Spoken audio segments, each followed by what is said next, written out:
One of our viewers recently asked a really good question. In fact, the question is so good, I decided this is something that needs to be a topic of discussion. So here we are. I want you to chime in. I want you to give me your feedback on this because I'm very curious to know how you feel about this and what your thinking is on muscle soreness after a workout. The question from the viewer was, I'm working out, I feel like I'm putting in the effort, but I don't get sore anymore. I used to get sore, but now I don't. So think of it this way. You've just finished a workout. You're sweaty, your heart's racing, you feel so accomplished, and you're like, you know what? This is gonna feel good tomorrow because I know I'm gonna be sore. You get up the next day, you start checking, it's 24 hours later, and there's nothing. And you're like, what did I do? I just knew I would be sore after that workout, but there's no soreness. It's almost disappointing in a way if you think about it. I mean, I'm sure you probably agree with me on that. So here's what we do. We start wondering. What are we wondering? We're wondering, well, why am I not sore? Did I not do enough? Did I not do enough to actually make progress? And if I didn't, why do I keep doing this to myself? Let's clear something up. Muscle soreness, which is also known as delayed onset muscle soreness or DOMS, has been for years glorified as a badge of honor in fitness. When I was in high school, that was one of the deals. If we could show up the next day after a workout and we were sore, then we were doing something. If we weren't sore, we didn't do enough. And that's the way we've been conditioned to think, that if it doesn't hurt the next day, we didn't work hard enough. But the truth is, soreness is not the ultimate indicator of an effective workout. I want to unpack that a little bit for you and tell you why. Soreness happens because of the micro tears in your muscle fibers. And this occurs when you put your muscles under stress. This is especially common when you're trying something new, working at an intensity your body isn't used to, or focusing on eccentric movements like slowly lowering a dumbbell down, which I believe in doing. And, I always recommend that you do those types of moves.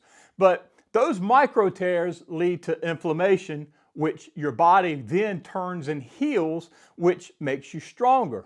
Sounds good, right? Well, here's the thing. Muscle soreness is only one part of the picture. And here's why. Soreness is a byproduct of doing something your body isn't accustomed to doing. But as you become more consistent, your muscles adapt. Take for an example, if you've pulled out the ladder, the step ladder from the garage, haven't been on a ladder in months, and you go and you want to get up to a light bulb, or you got to get to reach something, whatever it is, and you're doing some work on this ladder, so you're going up and down the ladder a little bit, okay? You haven't been on it for a long time. The next day, your legs are sore, your glutes are sore, your calf muscles are sore.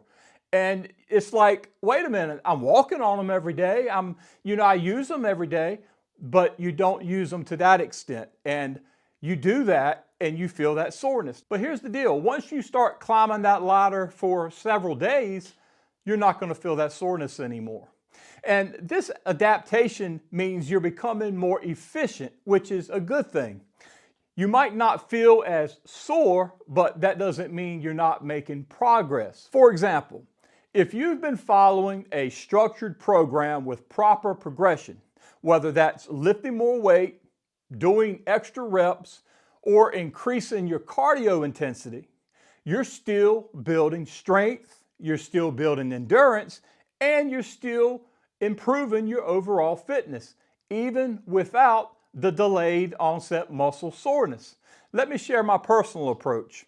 As many of you know, I have switched to using lighter weights. And I go a little bit higher on my reps, 12 to 15 roughly on average on my first sets. And I do this partly because of, health reasons in general, but things like joint pain and elbow pain and these types of strains on my joints and things like that. But this approach allows me to focus on consistency and recovery while still seeing gains in muscle tone, muscle endurance, and my strength. Do I get sore every time? No.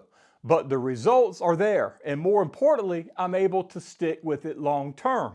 Now, here's the thing. I can take off for 1 week. Don't go in the weight room. Don't do anything at home like push-ups or anything. Just take a week off from it. And when I go back, I'm sore again. And it's kind of nice to get, that wake-up call that, okay, I can still get that soreness because, like I say, we're programmed to think that soreness is progress. And so, we like to feel the soreness. Your question following your workout shouldn't be, am I sore? But instead, your question should be, am I progressing toward my goals? Think about it. Are you lifting heavier than you were before? Think about when you first started. Where are you at now compared to then? If you track your workouts, go back and look in your notes to see that progress.